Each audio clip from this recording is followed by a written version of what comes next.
Hello, everyone. We're at a new time, and so we're going to go ahead and get started close to time and then let others join us as we continue through the hour. Welcome, everyone, to the Ability Grand Rounds 25-26 series. Just as a reminder, this gives us an opportunity to learn from peers, discuss best practices, evidence-based research at local, statewide, national, and international levels. Today, we're going to be speaking to an international peer about some of the research that's been going on. Before we get started, remember that closed captioning is available, and if you need any assistance with that, let me know, as well as certificates of attendance. Let me know that in the chat. And while you're doing that, please provide your name and affiliation so we can get a better idea of who's joining us today. Make sure that you mute your line, but with that said, we encourage discussion, questions. We're going to save some time at the end to definitely get into that. Feel free to raise your hand, put it in the chat as well. Totally up to you and your style. With that, we are going to do an evaluation. I'll put that in the chat closer to the end. But with that, let me introduce our speaker for today. So you see her initial slide. Today we're going to be talking about accommodations generally, but those that lead to academic success. So that's very pertinent to our mission here as a center. Antje Romhild is our speaker. She's a research assistant in the Department of Social Work and Social Welfare. That is within the section Theory and Empirics of Health. And she joins us from the University of Kassel. So with that, I will turn it over to you, Antje. Yes, thank you very much, Leslie. And I'd like, first of all, to thank you for organizing this meeting and to inviting me here today. And thanks to the audience for finding the time to come and join me for my presentation. The title of my presentation has slightly changed, and it is Academic Success of Students with Disabilities and Chronic Health Conditions through Accommodations, Counseling and Integration. And I will give you insights from a student health survey at the University of Kassel in Germany. So the next slide. One moment. Yes. Some facts about me. Leslie briefly introduced me. I will say some more words. I have a degree in social science from the Justus Liebig University of Gießen in Germany, and I'm currently working as a research assistant and doctoral candidate at the Institute for Social Work and Welfare at the University of Kassel. And my main research topics are inclusion in higher education and student health. No? Okay. So, what are today's topics? The focus of my presentation is to share with you our findings of our research project ErfolgInklusiv, which can be translated as success inclusive. And in our project, we analyzed data from a health survey among students conducted at the University of Kassel. And I divided my presentation into two parts. In the first part, I would like to focus on the results regarding student health, which is closely linked to study workload, academic success, and study difficulties. In my second part of this presentation, I will present our results regarding the use of instruments and accommodations to promote student health, inclusion, and academic success. Based on these findings, I will present some implications for practice in the end. At the end of these presentations, you will have gained a closer insight into the topic of student health in Germany and will be more familiar with the instruments to promote health and academic success of students with disabilities in Germany. My presentation today will take about 30 minutes. And there will be enough time for questions after my input, but you can use also the chat if you have one question and won't remember it, then we can recap in the end. So let's start with the first part. I will give you a short overview over the topic student health in Germany. Did you know that in German higher education, health problems are among the primary factors contributing to dropout decisions in 10% of students, and that for 4%, health problems are the only decisive reason to drop out from university. I would therefore take a closer look at student health in Germany. According to different studies of health insurance companies, the share of students with only moderate or bad self-rated health raised from 18 to 28% between 2017 and 2021. This finding is also supported by another study which showed an increase in the percentage of students with health-related study difficulties from 11 to 16% between 2016 and 2021. And what is also important in relation to the last years, this finding is that during the COVID-19 pandemic, the health situation of students in Germany and also internationally deteriorated. And this particularly applies for mental health conditions in students. I will continue now with the objectives, the study design, and the methods of our research project, ErfolgInklusiv. The project was founded by the Federal Ministry of Education and Research between 21 and 24. It is a case study of one university, and it consisted of 3 modules, but I will today only refer to the first module, which used quantitative methods. Because today there's still a research gap regarding the relationship between health status and academic performance, the aim of our research was to discuss various reasons for academic success and dropout in students with health-related study problems. So for this reason, we conducted a health survey among all students of the University of Kassel in 22 and 23. The University of Kassel is a medium-sized German state university which offers a variety of subjects, including natural and technical science, arts, humanities, and social sciences. Our survey included questions on health, academic performance, inclusion, and the use of accommodations and counseling. For purpose of analysis, we use descriptive and regression analysis methods. Before I present the main results, let's take a look at some basic characteristics of our study.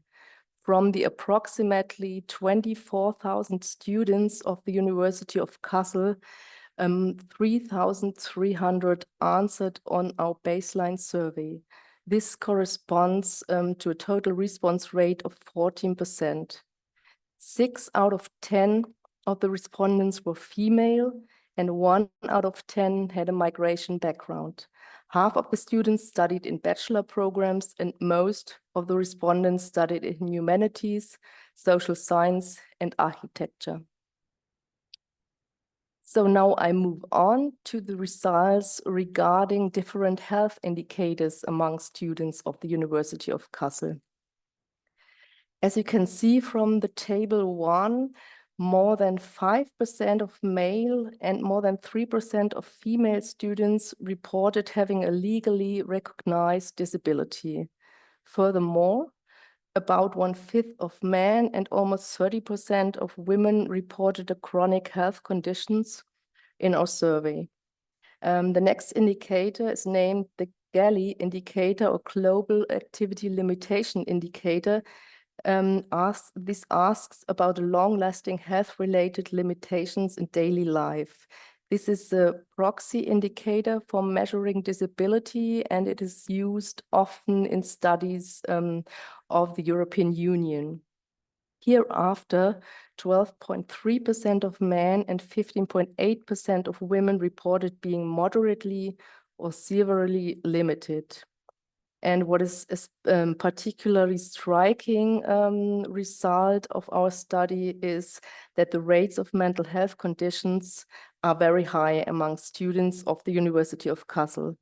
15% of men and over 25% of women reported experiencing at least one mental health conditions during the last 12 months. With such high proportions of students reporting disabilities or chronic health conditions, it is important to consider the impacts of these health conditions on study performance and study difficulties. The present graph illustrates the relation between the completed workload and the workload required by study regulations of degree programs. It shows that nearly half of students with a legally recognized disability reported having achieved significantly or slightly less than required by study regulations. A similar pattern can be observed in relation to the Galley indicator. Here, the proportion of students who completed less than a specified workload increased with the severity of daily limitations from 33% for no limitations to 65% for severe limitations. Another questions we asked students concerned on the difficulties they faced in various areas of their studies. I would like to draw your attention to the middle section of this image. Here you can see that the difficulties were particularly high in the areas of study organization, teaching and learning, exams and other assessments, and social interaction. And these difficulties increased with the severity of daily activity limitations. With moderate limitations, half of the students reported difficulties in these areas, while 2/3 of students with severe limitations reported difficulties here. In other areas of studies, such as physical and digital accessibility, the percentages were comparatively low. So I would like to summarize now the main points of the first part of these presentations. First, our survey among students at the University of Kassel confirmed the trends identified in previous health surveys in Germany and showed that students' health is not as good as generally assumed. Particularly striking are the prevalence rates of mental health conditions among students and particularly among women. Second, we found that health impairments and activity limitations among students are closely related to study difficulties in various areas and have a negative impact on academic performance. Third, our research findings suggest that students with health-related limitations in everyday life face greater challenges in areas such as study organization, examinations, and social interaction compared to their peers who don't experience any limitations in everyday life. As we can conclude from current research findings, health-related study problems can result in longer study times, study interruptions, and increased dropout intentions. Therefore, students with disabilities are at a disadvantage compared to their peers. Based on this, it can be concluded that health promotion and interventions that promote academic success and inclusion in higher education are highly relevant issues for universities in Germany today. So I will now move on with the second part, which deals with instruments and accommodations for students with disabilities and health problems in higher education. Sorry, yeah. I'm sorry, yes. I'm sorry because, okay. So, yeah. In this section, I will present the results of our survey, referring to a range of instruments which are common in German higher education. By ratifying the UN Conventions on the Rights of Persons with Disabilities in 2009, German universities are obliged to ensure equal and discrimination-free access and reasonable accommodations for students with disabilities. The following instruments are common in German higher education, and they include health promotion, compensation for disadvantages, counseling services, and social and academic integration. Despite the named legal obligations, the implementation at the different universities in Germany varies greatly in terms of progress. This leads directly to my next point. Before our second survey, we conducted a scoping review examining the impacts of the interventions I told you about: health promotion, testing, accommodations, counseling, and social academic integration on academic performance of students with disabilities. Following the PRISMA statement, we conducted an international literature search for studies with original data in various databases. Finally, we identified 46 empirical studies which met our inclusion criteria.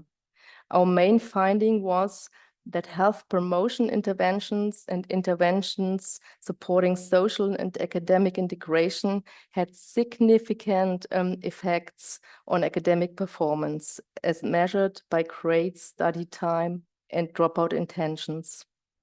The results for counseling and accommodation testing accommodations were mixed.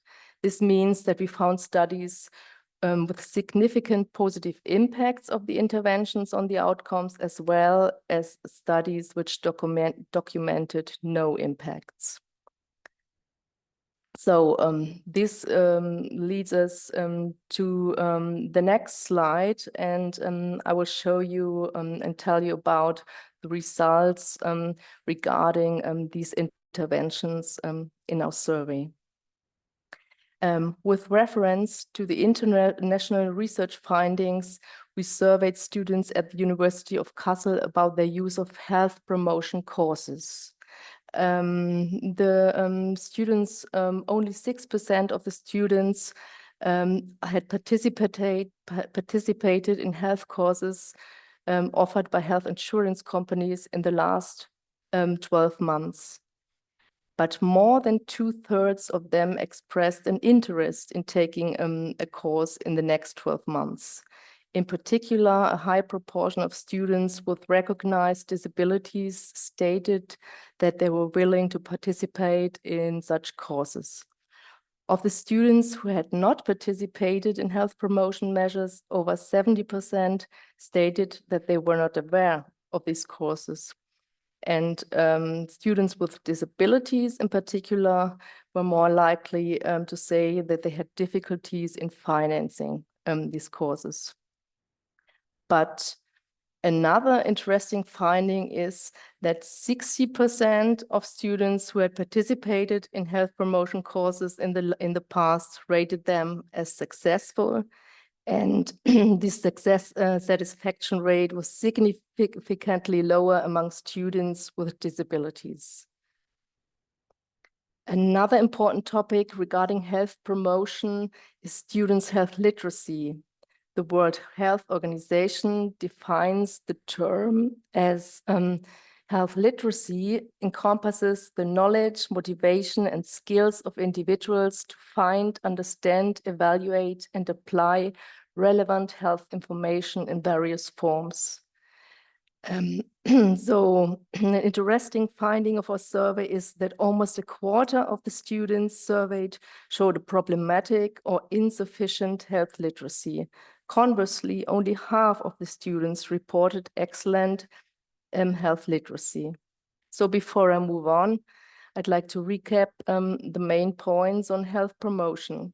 Our research shows that on the one hand, students of the University of Kassel did not make sufficient use of health promotion measures, and only half of them had excellent health literacy.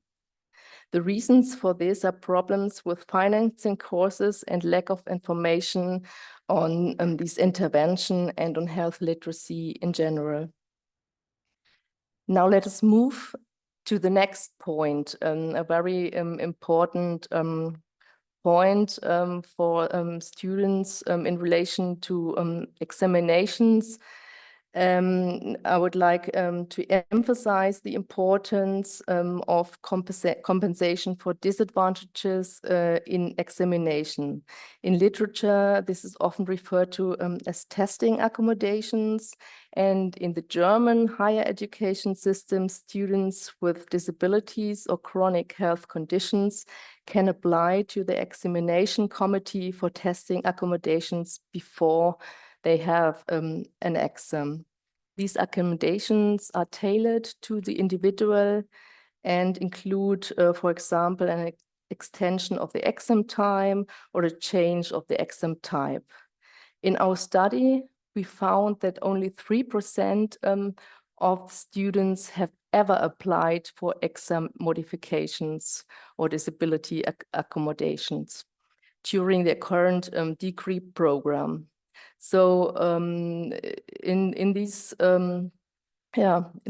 percentage, 1.4% of students applied for accommodation due to a serious illness, and only 0.8% of students applied due to a disability.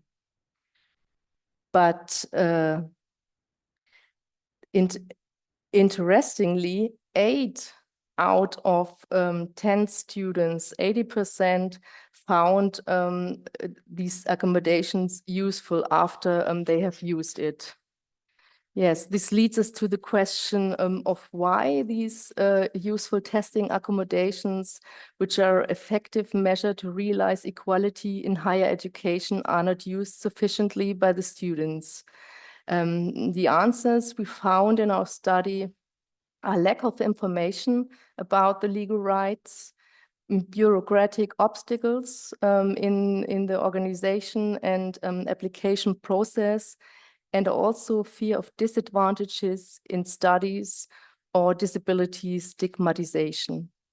These are problems that are directly related to structural barriers and ableism in higher education. Some of these problems can also be addressed through counseling and more information. This brings me directly to my next point, counseling services and their usage. Let's take a look at the figure on this slide. In our survey, we asked students whether they are aware of or used various counseling services offered by the University of Kassel. The figure shows that less than 50%, less than half of the respondents were aware of health-related counseling services, such as the disability services or the representative for the interests of students with disabilities. Consequently, only 3 to 4% used these services. A slightly higher usage rate between 7 and 14% was found for the social and psychological counseling services offered by the university. In comparison, in the left part of the image, higher awareness and usage rates were found for the general counseling service of the university, such as general student counseling or the service of the administrative office. So what conclusion can we draw from this? Let's return to what I've discussed earlier. Students with health limitations face a number of obstacles and barriers during their studies. However, counseling is an important intervention that can address these problems, and by being anchored at the university can also identify structural problems and report them back to the persons responsible to change. But unfortunately, as we saw, health-related counseling services in particular are not sufficiently used by students. So our study found another, important reason for not using these studies. And this reason, or one of these reasons, is stigmatization. And another reason is information deficit. And these barriers to seeking counseling can ultimately lead to lower academic achievement and lower inclusion among students, as well as it may increase dropout rates. So the last point I want to present and want to discuss is the issue of social and academic integration, which is directly related to student life. In our survey, we asked the students about their social integration with fellow students and their academic integration with lecturers and university staff. Our results show that more than half of the students with disabilities reported having problems with social interaction with fellow students. And if we have a closer look on this, and when we compare the different types of disabilities, it is striking that students with hearing impairments, mental health conditions, and visual impairments report greater barriers than students with other types of disabilities. And this situation is similar when it comes to communication with lecturers. Only about 1/3 of the students say that their lecturers understand their situation in relation with study problems. And at the same time, students may be reluctant to disclose their health issues, which particularly applies for mental health conditions, because they fear that stigma and negative attitudes of staff and lecturers and also of peer students may affect their academic or professional careers. So finally, measures to improve social and academic integration, such as mentoring and peer support programs, have been shown to have a significant impact on students' academic performance. In addition to this, communicating a study-related health issue is a prerequisite for accessing other accommodations, such as testing accommodations. However, there are only a few programs at universities in Germany that deal with this topic. As a result of our research, students with health-related study problems are less capable to benefit from the experience and expertise of their peers and of the support of their instructors. This can ultimately negatively impact their academic success and may have additional negative impacts on their health. So, based on the results of our research, we formulated some suggestions and recommendations for improving student health, success, and inclusion. First of all, a systematic national reporting system on student health and health management at university is recommended in order to identify health-related study problems in students and to develop tailored measures for them. Second, students' health literacy could be strengthened as a key competence and integrated into teaching and study programs. Third, Barriers, information gaps, and bureaucratic hurdles to accessing testing accommodations could be reduced to make this measure more accessible. Fourth, the existing counseling services should be better communicated throughout the universities. In this is very important for the entry phase of study programs, and entry barriers to counseling services should be reduced. Fifth, to improve the collaboration among students in study and work groups, universities can create more opportunities for encounters and collaborative learning by establishing special formats such as peer support or mentoring programs. And ultimately, this has been shown to reduce also disability stigma among students. In addition, by establishing inclusion goals, universities can consciously work toward an inclusive teaching and learning culture and create an open, supportive environment for students with health-related study problems. Therefore, possible concepts, for example, accessible or healthy university, offer environment-oriented approaches. So, so finally, in Germany, we could see that there are lack of incentives and resources for inclusion in the higher education system, and these lacks should be addressed by expanding state funding programs. So this was yes, my summary of my presentation.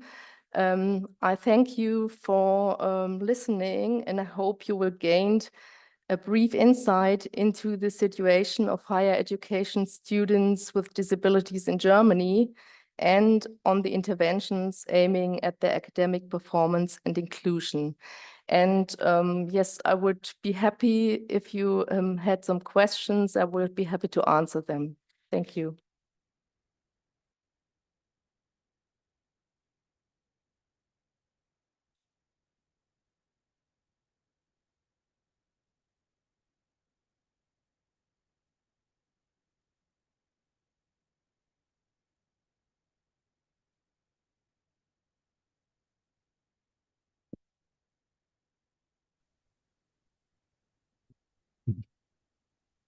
I lost my mouse there for a minute. I apologize. I was on mute. Does anyone have any? Okay. I was like trying to get it charged. Tucker, did you have a question, or Allie?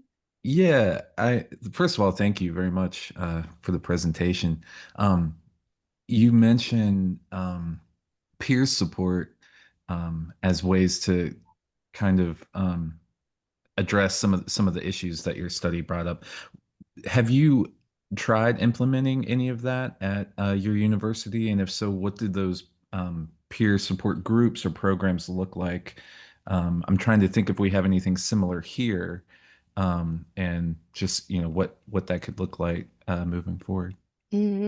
Actually, with our study, we only made an evaluation of all the problem itself. We asked questions. For example, do you meet your fellow students in your free time? Do they help you with your learning and so on?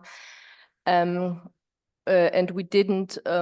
We only formulated implications, but we didn't make interventions during this project. But I know that in our university, University of Kassel, there is like a group which regularly meets to exchange experiences and trying to support each other. And I know that these the speaker of this group is also connected with the disability services. that means that some structural problems which are mentioned can be communicated to the disability service. So we don't have official programs. These are more informal meetings of the persons, but there are some projects in Germany at other universities I know about. But the problem in Germany is with researches and funding. It's only they're only project oriented. That means the state gives only for 2 years money to realize these interventions, and afterwards the university often do not continue these programs. That's the problem. Great, thank you. Thank you. I know I was gravitating toward that too, Tucker, in the sense that it seemed like the social inclusivity piece seemed to be one of the strongest. In addition, accommodations. I really like the number 6, and here we're about ready to go through a strategic planning process as a university, and part of that is a branding piece for sure.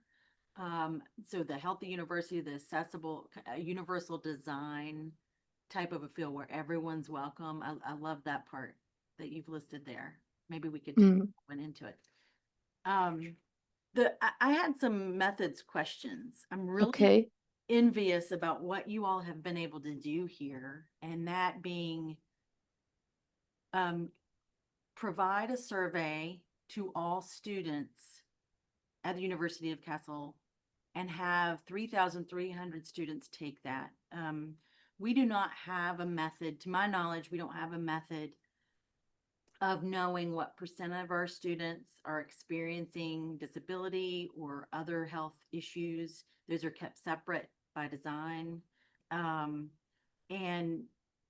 it seems like you've connected a couple of our units, our mental health unit, our accommodations office, and all of this could be used to tailor support for our students and for retention. Yes. So what challenges did you run into when you were developing this survey and getting it in, and what recommendations would you give us? Okay, thank you for the important question. I can close the slides, or may I close the slide? Yeah. Sure. Yeah. So I understood that your question refers to our how we conducted this survey, how we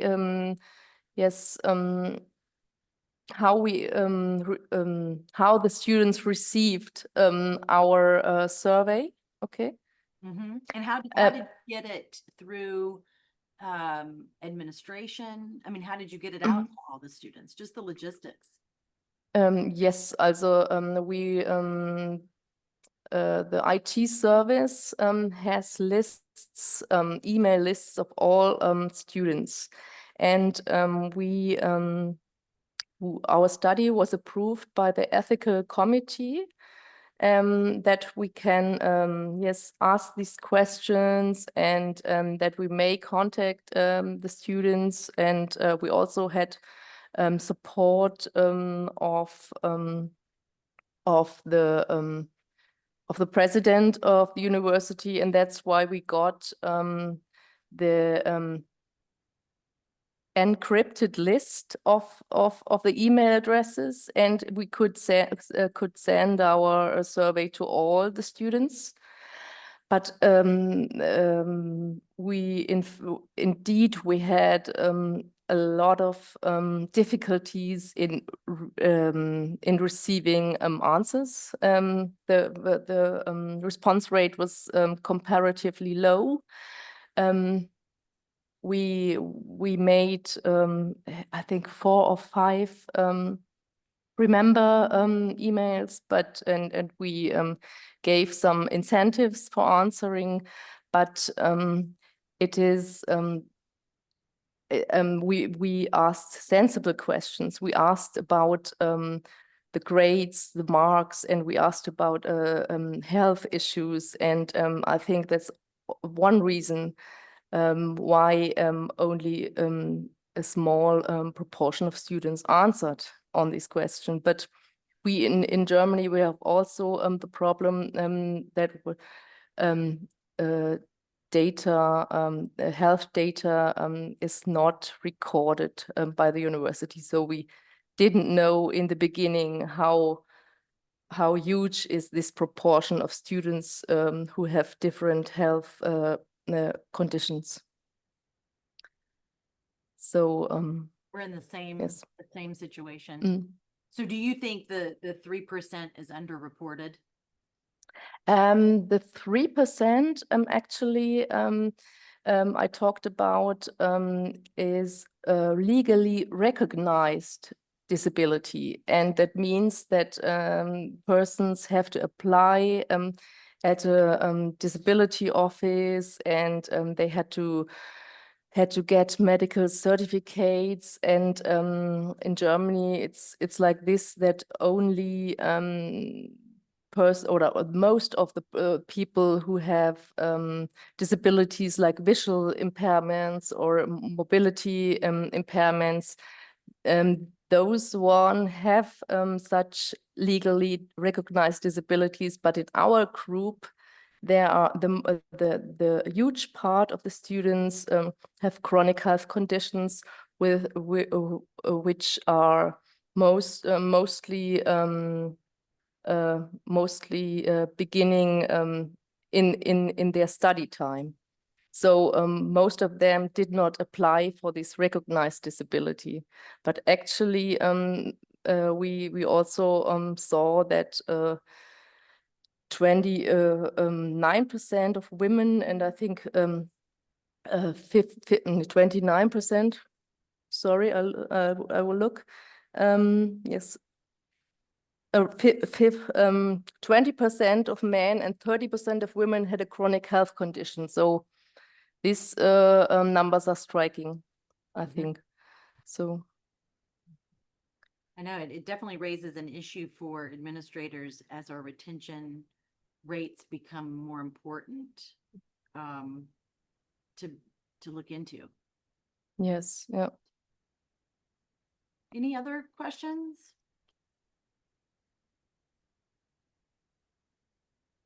Okay.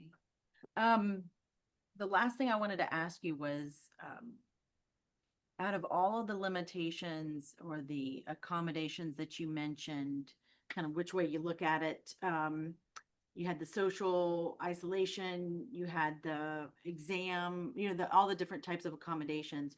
Which one do you think more heavily contributes to dropout? I know that wasn't part of the study, so I'm just kind of teasing your brain there. What would you hypothesize? Would they be equally contributive to dropout, or is one really the one we need to address more than anything else? Your question refers to the accommodations, yes? Yeah, Right. to the use of the accommodations. As I said, most of the accommodations are not sufficiently used, and I think one of the or the biggest problem is that students are not aware that there is a support for them. So if, in my opinion, if there would be a better communication of counseling services and the issues which they address students during the entry phase, when they develop some problems which are health related, they could go to the counseling services, and then, for example, disability services at our university could help them to apply for testing accommodations. They can also help them, for example, if someone has mental health conditions, they can help them to find therapists, or yes, I think this counseling is very central in the beginning of studies, and also it offers entry to other accommodation types. Okay. Yeah, this I think, and I think as you see, social interactions are very important, and this is yes, I think to address the stigmatization issue is also very important, and there are some programs which in our department which deal with mental health stigmatization, and want to integrate this issue in learning and teaching. And I think this is also very important to improve social interactions between the students. And so then we come full circle to Tucker's question, in which we need to get working on these programs. So, so that'll be great. Yes. Well, thank Yes. you for sharing your research with us. We really appreciate it. We do have similar issues here. We'd love to stay involved and connected with you to hear more of what you're doing and learn from what you're doing. Maybe apply it here. Thank you very much. But thank you for all you do. We appreciate your time. Yes. Thank you. I have one question to you, because you mentioned before that you also work on these concepts of accessible university and healthy university. Do you have any funds or any financing in the United States or in your federal state to support these concepts? So that's an interesting question, and that's also one that we really need to work on, in my opinion. I think the university as a whole. So we do have funding from the Center hat, right? The Center for Excellence in Disabilities, that network. You can develop programming. They're all tied to universities. There would be an opportunity to do something like that and to provide programming in that case. On the university hat, the Central University, that needs to grow. I mean, I think it would be worth an investment in more discussions to see how do those core support units, how are they needed? What funding do they need to do what we need them to do? What resources do they need to do that? Because here universities are struggling making more money stretch farther. Their budgets stretch farther, and sometimes the core supports like accommodations, mental health, things of that sort are secondary. Okay. To the academics, right? To the main mission. I'm not, it's not Yes. negative necessarily. And so I think a survey like you've done would really help in that sense to emphasize or to show what students who are going to our university need and how impactful it might be. Yes. And Yeah. then I think from there might be pots of funding within departments or that the university has to put toward that, but it's shrinking. Yes. Yes. It's the same in Germany. So we also emphasized this topic, and the different stakeholders from the university agreed and say this is very important. But then the new government in Germany, which changed during the last year, they cutted the funding for universities, and so the authorities have to yes, have to spend less money, and so we are also affected by this. So similar, right? Yeah. It's a big world, but it's really not big in terms of what we're experiencing. Well, if we have any ideas, we will share those as well, if anything works and as things move forward. So, but thank you again. And for those that are joining us, thank you all very much. And for reviewing the video after the fact. We appreciate everyone's time. Evaluation, certificate of attendance, let me know. And we'll keep in touch. Yes, thank you very much for inviting me. Thank you for listening. Have a great day. Have a great day. Bye. Bye-bye.